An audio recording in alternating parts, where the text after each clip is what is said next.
Bonjour ou bonsoir à tous, vous qui regardez les vidéos, que ce soit le jour ou la nuit, ici DVD Pro Catch, et aujourd'hui, bien sûr, je m'attaque sur le PPV-PLE du show en résumé, qui est un résultat bien sûr, sur Elimination Chamber de 2024 qui s'est déroulé, pardonnez-moi, à Perth en Australie. Donc oui, exactement, je veux m'attaquer sur ce show-là, vu comment je m'y étais attaqué auparavant Vengeance Day de 2024 et que je m'étais un tout petit peu fait un résumé sur le Royal Rumble de 2024 exactement. Et bien sûr, maintenant, ben, je m'attaque à l'Elimination Chamber. Donc oui, ça commence direct. Je ne veux pas perdre de temps à parler de tout, etc. Si ce n'est que ben, j'ai regardé le show, justement, hier. En plus, ça s'est déroulé tôt dans la journée. Je crois que ça s'est joué au matin et que moi, quand j'ai vu la vidéo tourner, ça s'est joué, on va dire, ça s'est posté, entre guillemets, ben, pendant l'après-midi. Je dois, je dois peut-être faire une erreur, mais moi, en tout cas, je ne sais voir que par le highlight sur YouTube, vu comment j'ai pas le network, et que je sais que pour le network, il faut être bien présent, bien à l'heure pour garder le show. Ou alors, des fois, ça arrive qu'on peut regarder tard, même pas minuit, même pas, etc. d'heure. Ça dépend le type d'heure. Mais bon, là n'est pas la question, en tout cas, vu comment j'ai regardé toute l'entièreté du show. Et peut-être qu'il y a peu de choses à dire ou moins de choses à trop en dire. Je ne sais pas par où commencer, mais je crois que je vais un tout petit peu m'y perdre dans ce que je vais dire, si ce n'est que, bien sûr, je vais parler du show et je vais parler directement du pré-show dans le kick-off, qui est un match pour les titres féminins par équipe de la WWE. Donc les Kabuki Warriors, équipe composée de Asuka et de Kairi Sane, qui affrontent évidemment, excusez-moi si j'ai un petit peu le hoquet, je m'en excuse, qui affrontent bien sûr évidemment, je sais pas si on peut toujours qualifier The Way ou que Candice et Hartwell, enfin Candice et Indy, je ne sais pas, mais peut-être que je peux garder le nom de l'équipe Zoé, parce que oui, ça me rappelle Zoé de l'époque de NXT en, en mode noir et jaune, à l'époque où il y avait Johnny Gargano qui était un peu le patriarche de la famille, et Candice LeRae exactement, Indy Hartwell, et aussi Austin Theory. Bref, ouais, peu importe. Peut-être que je garde Zoé par l'occasion. Donc bien sûr, Candice LeRae et Indy Hartwell qui affrontent les championnes. Et évidemment, il faut savoir, c'est que bien sûr, Indy Hartwell, ben, elle est chez elle, vu comment elle est australienne. Et du coup, ben, ça fait plaisir de le voir, de la voir justement catcher devant ben, tous ces gens australiens. Peut-être qu'il y avait la famille. Bref, on n'en sait pas plus, mais tout ce que je sais, c'est que voilà, elle était à domicile et qu'elle a fait le taf. Mais dommage pour elle, et dommage pour Candice LeRae aussi, c'est que ils n'ont pas réussi à battre les championnes par équipe, vu comment c'est Asuka et Kairi Sane qui font bah, le travail à deux, et ça va être le changement de Kairi Sane qui va faire sa fameuse Insane Elbow, donc une descente du coude, donc la descente du coude qui est le Insane Elbow. Là, je le redis parce que je crois que je l'ai un peu dit de manière pas très bien prononcée. Mais bon, c'était pas grave. De toute façon, victoire des Kabuki Warriors, même si c'est dans le pré-show et que logiquement on s'en fiche un petit peu, mais je préfère quand même le citer. Donc voilà tout. Et après le pré-show, ben, on passe directement à la carte principale, auquel il y a 4 matchs. Et pourtant, au total, si on compte celui du pré-show et de la carte principale, ça en fait bien sûr 5, hein. Mais bon, je veux pas me prendre trop la tête avec les décisions de match où ils placent sur la carte, vu comment on ne bosse pas là-bas, et peut-être qu'on pourrait critiquer, bien sûr on va pas s'amuser à critiquer à tort et à travers, mais c'est leur choix, on sait rien faire. C'est vraiment leur choix, on peut rien dire à ce sujet. Eh ben, ils nous balancent directement le Elimination Chamber féminin. Et bien sûr, la gagnante obtiendra un match de championnat pour WrestleMania 40 pour affronter soit Nia Jax, soit Rhea Ripley. Donc bien sûr. Donc les participantes, bien sûr, je vais vous les citer. On a Becky Lynch contre Bianca Belair, contre Liv Morgan, contre Naomi, contre Raquel Rodriguez et contre Tiffany Stratton. Oui, rien que ça. Ah tiens, ça me rappelle Huraland, vu comment il me fait extrêmement rire quand il fait des vidéos en mode shonen, même quand c'est du catch. Eh ben j'aime bien quand il fait oui, rien que ça. Ah, il me régale. Franchement, il me régale. Je sais pas pour vous, mais vous deviez sûrement peut-être le connaître. Si vous le connaissez pas, ben, peut-être aller voir sa chaîne. Vous tapez Huraland. Vous verrez de quoi il s'agit. Et vous verrez de qui aussi. Mais bon, ce n'est pas ça qu'il faut en parler. Vu comment dans le match, je crois celles qui vont commencer la rencontre, c'est Becky Lynch. Et si je ne dis pas de conneries, euh, je me demande si c'est pas Naomi ou Liv Morgan, je ne sais plus. Bon, en tout cas, il y a eu à chaque fois des... ben, bien sûr, on surveille de qui va sortir du pod pour intégrer au match.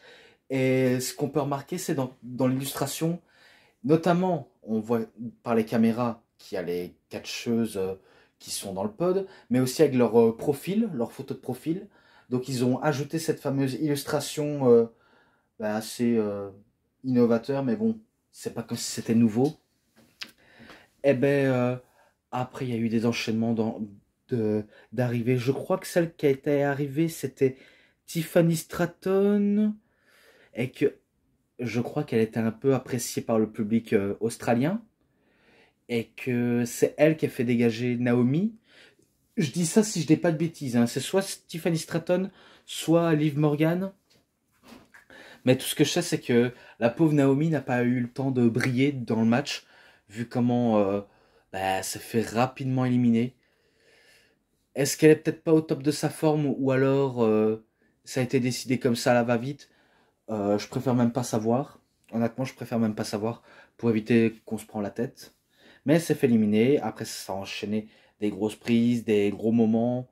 Il y a même Tiffany Stratton qui a enchaîné des fameux Swanton Bombs sur ses adversaires.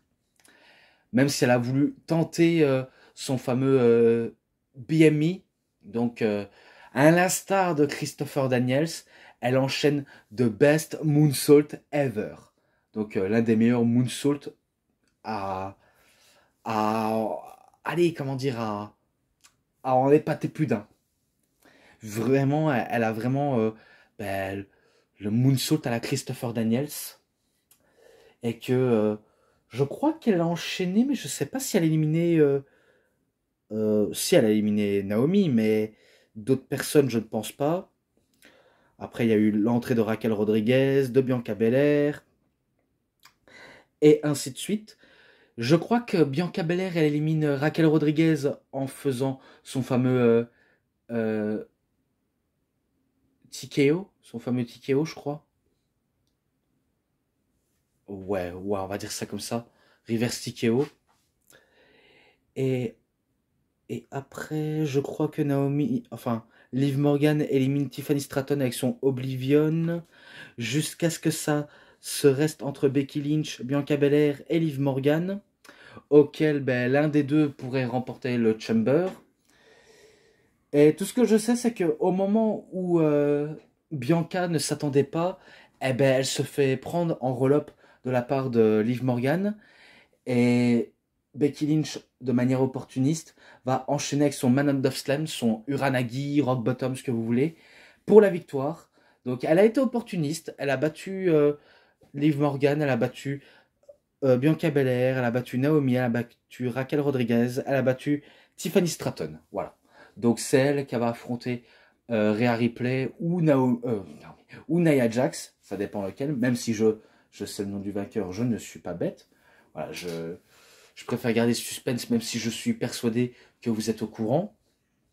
Mais bon, même si peut-être qu'elle aurait peut-être pas dû remporter le Chamber Ça aurait pu être n'importe qui, ça aurait pu être Bianca Belair, ça aurait pu être Liv Morgan, ça aurait pu être Naomi, mais sauf que j'y crois pas trop. Raquel Rodriguez, mais sauf que pour moi, Raquel Rodriguez, elle n'a pas forcément trop prête, dommage. Et Tiffany Stratton, là qu'elle vient d'arriver, je pense qu'il faut pas non plus trop la mettre dans le grand bain. Ce serait assez. J'ai pas les mots pour décrire, hein, j'ai vraiment pas les mots pour décrire, mais ce serait trop tôt tout simplement. Donc victoire logique de Becky Lynch, on va dire ça pour clarifier les choses honnêtes. Et après ce chamber féminin, on passe à un match par équipe. Oui, encore, mais cette fois-ci, un match par équipe masculin. Pour les titres, justement, de Raw et de SmackDown unifiés, qui est les titres incontestés. The Judgment Day, bien sûr, équipe composée de Finn Balor et de Damian Priest, accompagné par The Dirty Dum Dum Dominic Mysterio, qu'ils affrontent, bien sûr, The New Catch Republic. Donc, The New Catch Republic, la nouvelle république du catch, qui est équipe composée de Pete Dunne et de Tyler Bate. Oui, rien qu'à en dire le nom, c'est que au début, il n'y avait pas de nom d'équipe, jusqu'à ce que quelques jours, on a ce fameux nom d'équipe, et on se dit, ah ouais, carrément, The New Catch Republic, nouvelle république du catch. En soi, c'est pas... C'est bien trouvé, c'est pas mauvais, c'est bien trouvé, même si je pense pas que ça va peut-être aller loin, leur association. Je préfère pas mettre de torchon dans le feu, mais on sait jamais avec la WWE, on sait vraiment jamais. Tout ce que je sais, c'est que Dominique prend le micro et, comme d'habitude, il se reçoit une hit nucléaire du public, même s'il a beau être associé à Rhea Ripley, il se fait incendier par le public, et ça, c'est c'est assez jouissif à voir, hein, surtout en voyant Dominique essaie de communiquer, faire son speech, mais que les gens ne veulent pas l'entendre. Ça, c'est incroyable. Même qui tente d'annoncer ses partenaires, Damien Priest et Finn Balor, la mayonnaise va pas prendre. Dommage pour lui. Et qui se fait éjecter par Bate et par Dunn. Et que après le match peut poursuivre. Voilà, ils repoursuivent. Il y a eu tellement de prises, tellement de grosses prises, tellement d'offenses. Et bien sûr, je sais que Pete Dunne et Tyler Bate, ils font bonne impression quand ils sont à deux.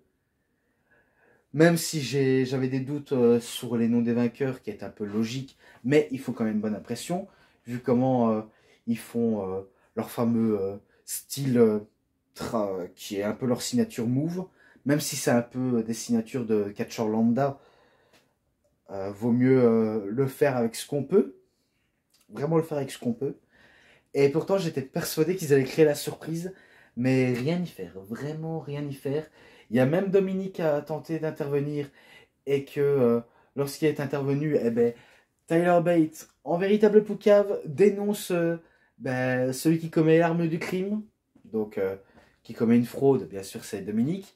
Il est renvoyé au vestiaire, et pourtant je me suis dit, si jamais Dominique est au vestiaire, peut-être qu'il y aura l'application de R-Truth, vu comment ils sont loin de terminer avec R-Truth. On sait jamais, mais malheureusement on n'a pas eu d'R-Truth. Désolé, on n'a pas eu de R-Truth, mais que Damien Priest et Finn Balor, ils ont quand même assuré le match, hein.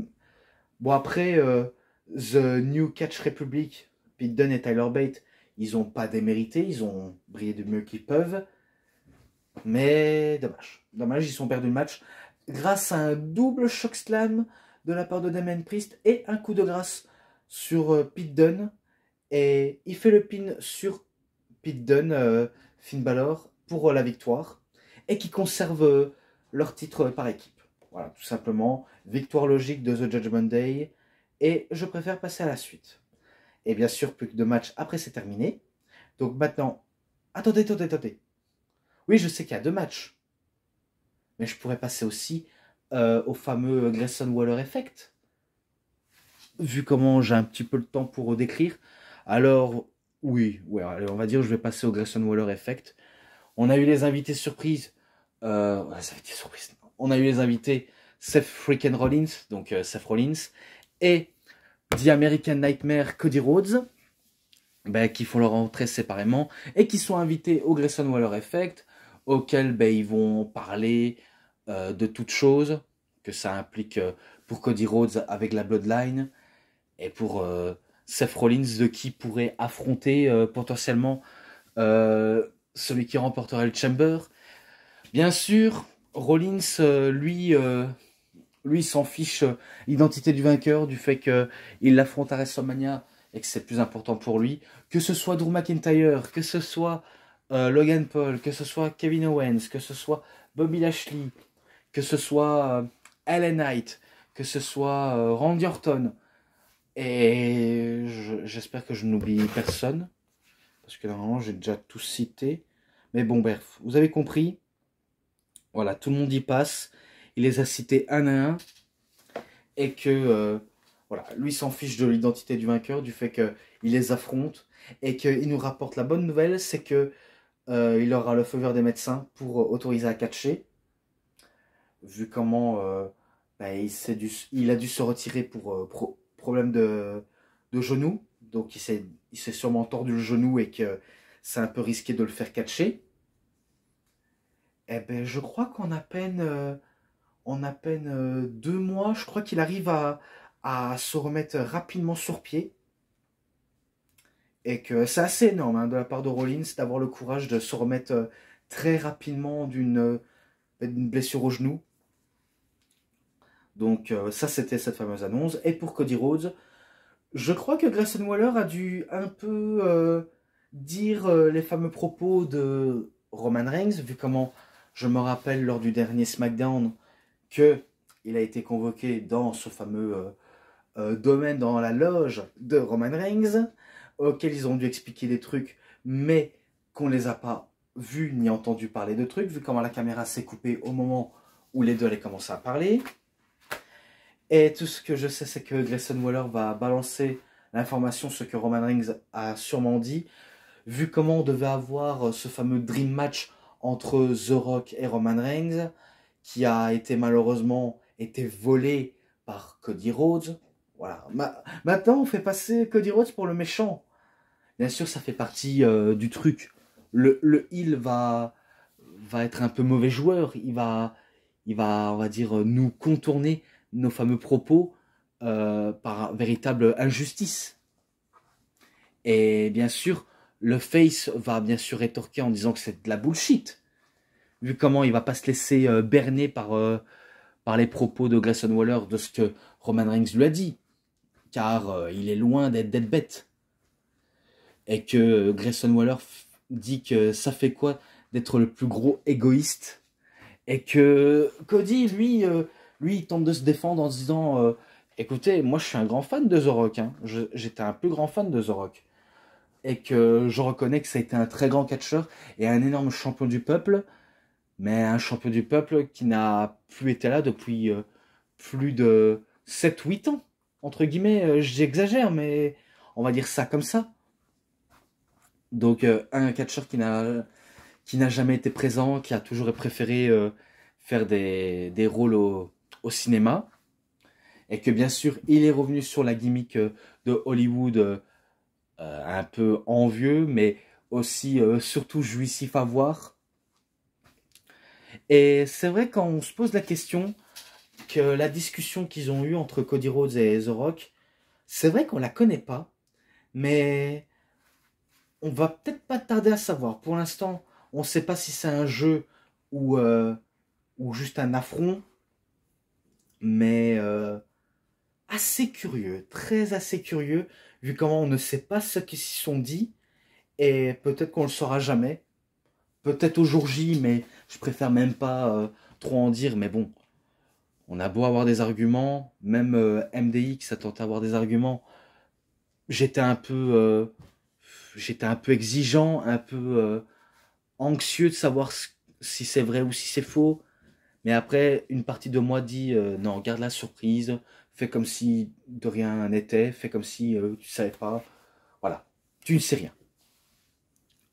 Mais que, en tout cas, Il en a pas fini avec la Bloodline. Et aussi, il fait son fameuse annonce. Vu comment Seth Rollins a fait son annonce, comme quoi il aura le feu vert des médecins, eh ben, Cody Rhodes, lui, il dit ouvertement que il lance un défi à The Rock, où il veut, quand il veut, où il le souhaite. Donc, ce sera pas un match à WrestleMania. C'est peut-être un match, je pense pas en weekly, parce que je pense que The Rock, il ne va pas à 400 weekly. J'en doute vraiment fort. Je ne crois pas qu'il catchera en weekly. Mais, euh, mais en tout cas, c'est bien vu, vu comment il tacle un peu The Rock en disant ouais, si j'aurais, on va dire, resté sous le côté, il serait foutu de ma gueule encore une nouvelle fois. Et que il va nous insulter. Ah oui, qu'est-ce qu'il nous disait? The Cody Crybaby. Donc les fameux pleurnicheurs de Cody ou les bébés pleurnicheuses. Donc voilà, il répond à contrefaçon à The Rock. Même si je suppose que The Rock, ça ne l'atteint pas. Honnêtement, ça ne l'atteint pas forcément. Mais au moins, ce qui est dit est dit. Hein. Ce qui est dit. Et bien sûr, Seth Rollins, il parle à Cody. Et qu'il dit tout simplement, tu sais, la Bloodline, ils ne sont pas tout seuls. The Rock est ultra protégé comme Roman Reigns. Hein. Quand tu affrontes un des membres de la Bloodline, c'est toute une armée de tribus de la Bloodline. Et que quoi qu'il arrive, il surveillera ses arrières. Excusez-moi si vous entendez le bruit de bouteille. C'est parce que je suis prêt à m'hydrater. Mais bon, il est prêt à tout pour parvenir à son ancien Némésis à remporter le match. C'est ce qui veut compter pour lui. Et bien sûr, ça va s'arrêter avec Austin Theory qui veut se mettre en avant, qui veut faire un peu le malin et qui décide de couper la parole à Seth Rollins, à Cody Rhodes, et que lorsqu'il va leur poser une question, et ben là, il va sortir la fameuse catchphrase de The Rock en disant It doesn't matter you what I want. Je sais pas si c'est exactement ça, mais en tout cas, il dit on n'en a rien à faire de ce que vous pensez, ce que vous dites. Et après, bien sûr, il va tenter de faire le fameux est-ce que vous sentez ce que Theory mijote? Donc, you can smell what the Theory is cooking. Il a voulu faire son The Rock alors que lui aussi il s'est fait démonter par The Rock. Il s'est fait vraiment démonter par un Spinebuster et par un People's Elbow. Et moi, je vais boire un petit coup.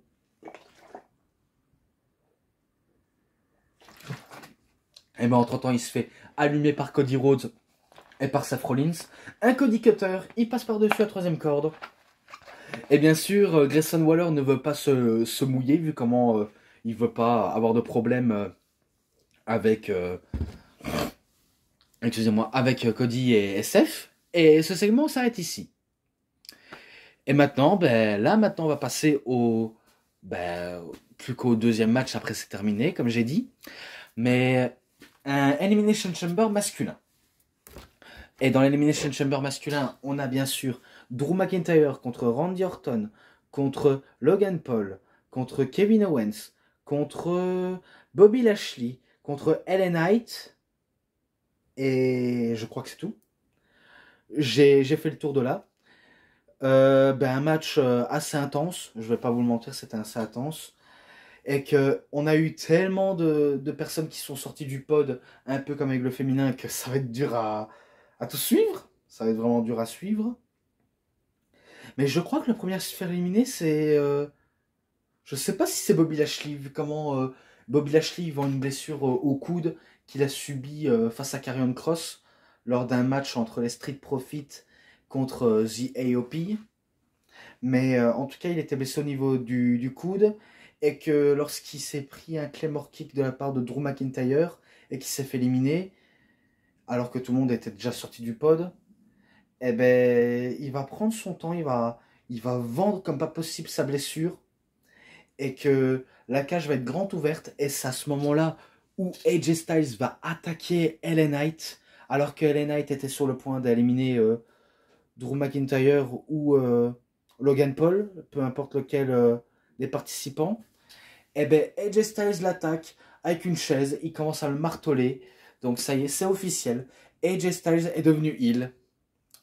Déjà de base, c'est vrai qu'il avait déjà une phase de heel, mais maintenant à ce point-là, là, c'est sûr, ça s'annonce le heel turn à tout près, hein. Vraiment à tout près. Et qui va commencer à l'allumer, même en faisant un Styles Clash. Et ça permet à Drew McIntyre de faire le tomber. Voilà, il fait le tomber. Et lui aussi, il est éliminé. Donc dommage pour LA Knight. Et du coup, on reste bien avec Drew McIntyre, Kevin Owens et Logan Paul avec Randy Orton.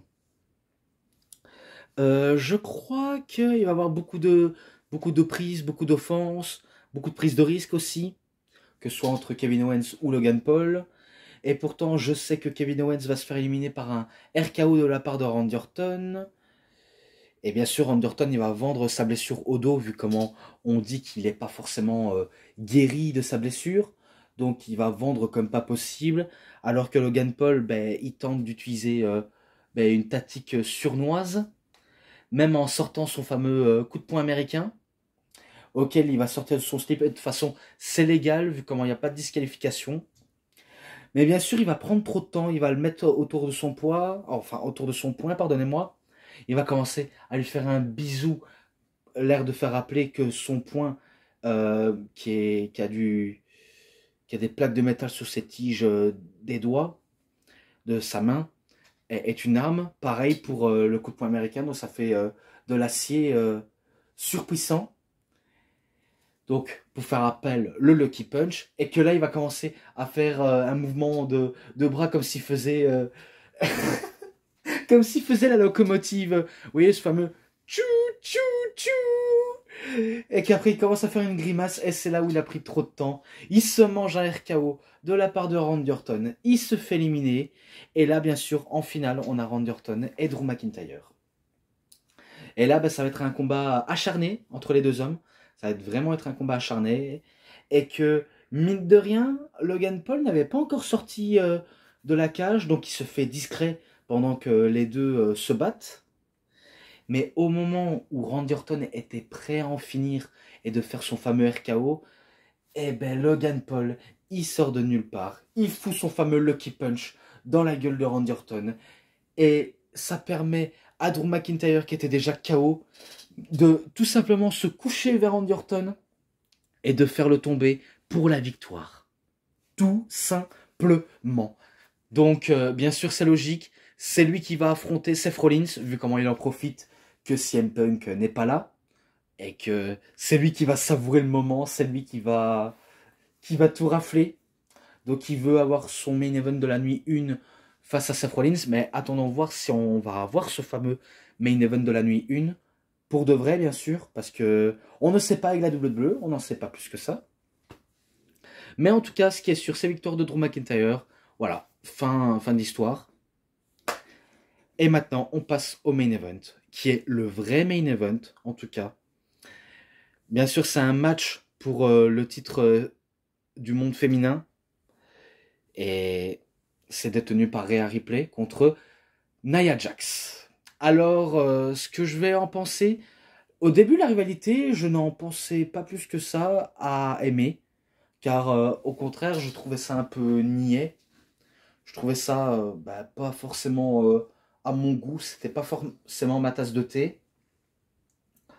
Même si Nia Jax a fait des preuves de domination à son avantage contre Rhea Ripley, notamment en la démolissant, en l'écrasant avec son fameux Banzai Drop, en la martelant de prise. Alors que Rhea, ben, elle, forcément comme une lionne, elle se bat comme une lionne et que elle se fait un peu passer pour une face. Hein. En tout cas, entre la rivalité entre Nia Jax et Rhea Ripley, eh ben, Nia Jax se fait clairement passer pour une heel, alors que Rhea Ripley, elle se fait passer pour la top babyface. En même temps, c'est un peu normal, vu comment on n'aime pas trop Nia Jax, même à l'heure actuelle. Vu comment la Go ne sait pas, on va dire, faire attention à ses adversaires. Combien de carrières elle a coûté à ses adversaires, combien de blessures elle a fait subir à ces pauvres dames.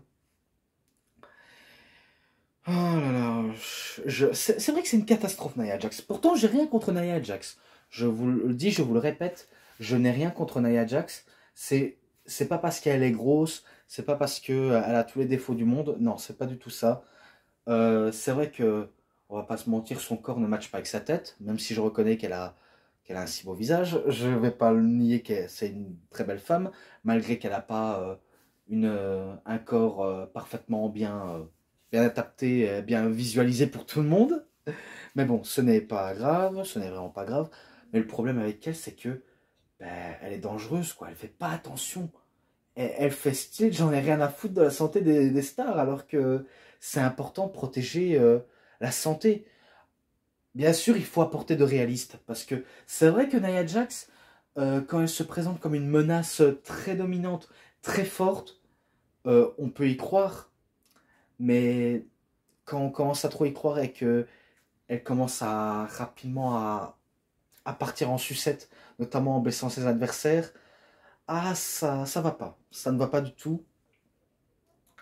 Et je me rappelle de la promo qu'ils ont eu à Raw, au- auquel ben, je pense que Nia Jax ben, ne sait pas très bien jouer le bon rôle, car elle nous sort l'une des mauvaises performances en tant qu'actrice dans ses promos, car c'est vrai qu'en promo c'est vraiment pas top. Je trouve qu'elle fait vraiment des mauvaises promos. Et même dans les mimiques, hein, je trouve qu'elle en fait, elle fait trop sa pabèche en disant ouais, moi je t'ignore, j'ai pas besoin de t'écouter. Après tout, je vais te battre après tout. Et quand en face tu as l'une des top stars de la WWE, Rhea Ripley, qui vient d'être face mais provisoirement, parce que je sais que peut-être qu'elle fera un heel turn entre temps, mais que, euh, mais que tout simplement c'est la top star, elle peut se permettre d'être face parce que c'est le public qui ont choisi Rhea pour devenir face pour qu'elle élimine Nia Jax.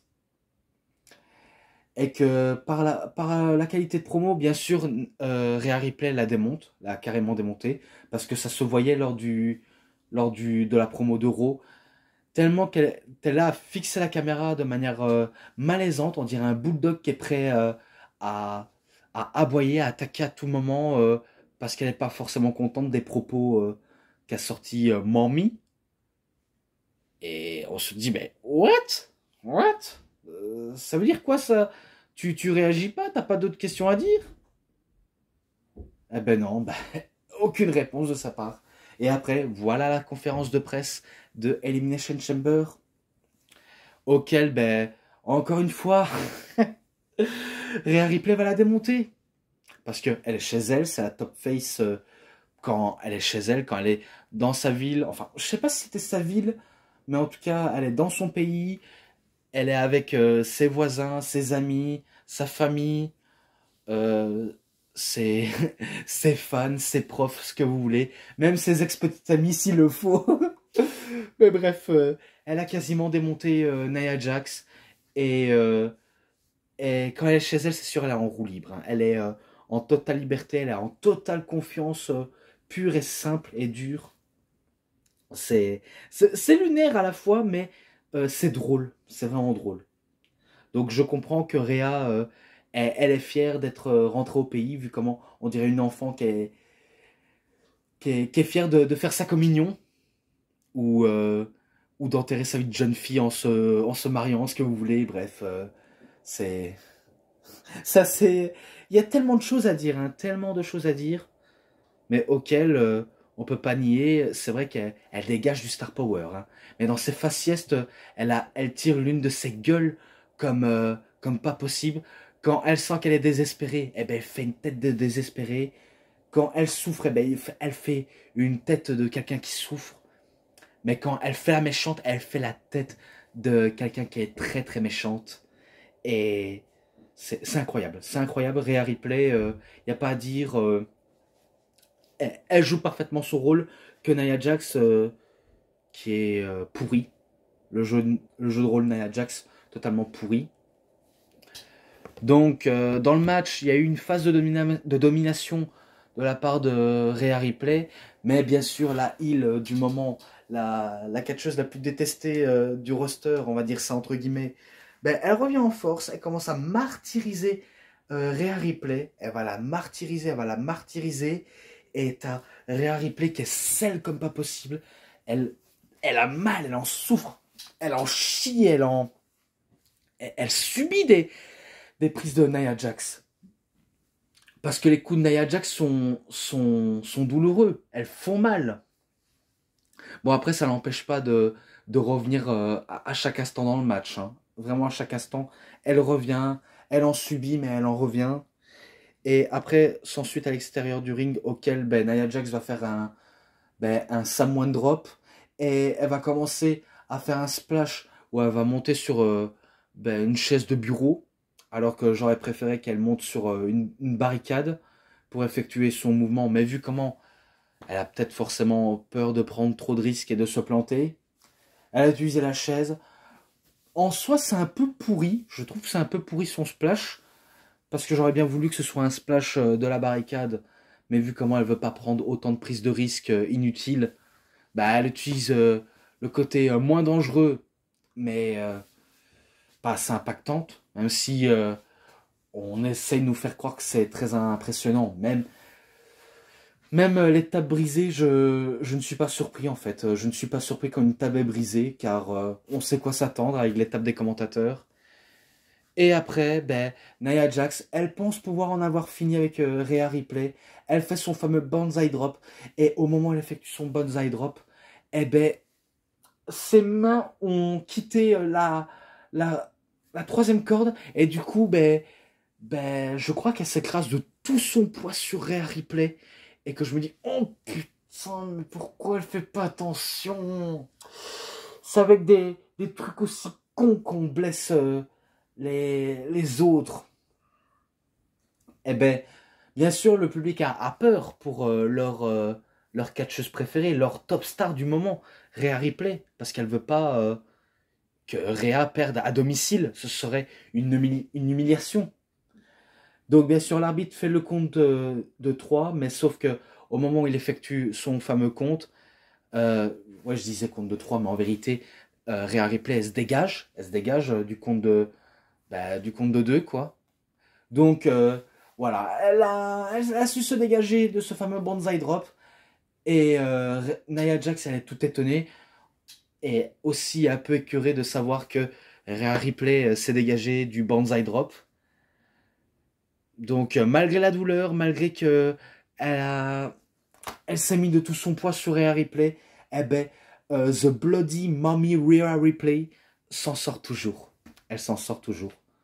Parce que, perso, je vais vous dire, je ne misais pas une victoire sur Nia Jax, même s'ils sont capables de me surprendre, mais voilà, on veut pas la voir championne, tout simplement. On veut pas la voir championne. Même si Rhea Ripley, elle a en face d'elle un défi de face, mais auquel elle a su surmonter. Et que après ça s'en poursuit avec une superplex, et après ça passe directement au finish. Elle fait son fameux riptile et qu'elle a dû arracher Nia Jax du sol pour effectuer son riptile. Donc elle effectue de manière difficilement, et après hop, elle fait tomber en position sexuelle comme si elle allait niquer Nia Jax pour la victoire au compte de 3. Donc oui, quand je disais position sexuelle, c'est parce que, en fait, quand elle effectue son riptile et qu'elle fait ce tombé si particulier, c'est qu'elle adore cette position. C'est comme si elle adorait baiser des meufs en faisant ça. Vu comment Becky Lynch, on l'appelle The Last Kicker, la botteuse de meufs, et Rhea Ripley, on peut dire la baiseuse de meufs. Hein, de manière vulgaire, mais on peut dire ça comme surnom, vu comment ben, les femmes à côté d'elle, ben, c'est elle qu'elle est baise. Hein. Elle est, elle est met en PLS, elle est, comme on dit vulgairement, elle les encule. Bref, c'est un peu vulgaire de ma part, mais bon, vous avez compris, hein, vous avez compris. J'ai pas envie de trop aller dans les détails, mais au moins, elle a gagné devant son public, devant sa famille, et c'est un happy ending pour Rhea Ripley. Même si je crois qu'il y avait Becky Lynch qui regardait ça de loin et qu'elle se dit, là c'est bon, c'est sûr, c'est elle que je vais affronter. Parce que faut pas se mentir, à la conférence de presse de WrestleMania 40, euh, on savait que c'était un spoil, hein. On savait que Real allait affronter Becky Lynch. Donc on n'était pas con. On le savait quoi. On le savait et il fallait pas nous la mettre trop à l'envers. On le savait déjà. Vu comment ça faisait partie des plans.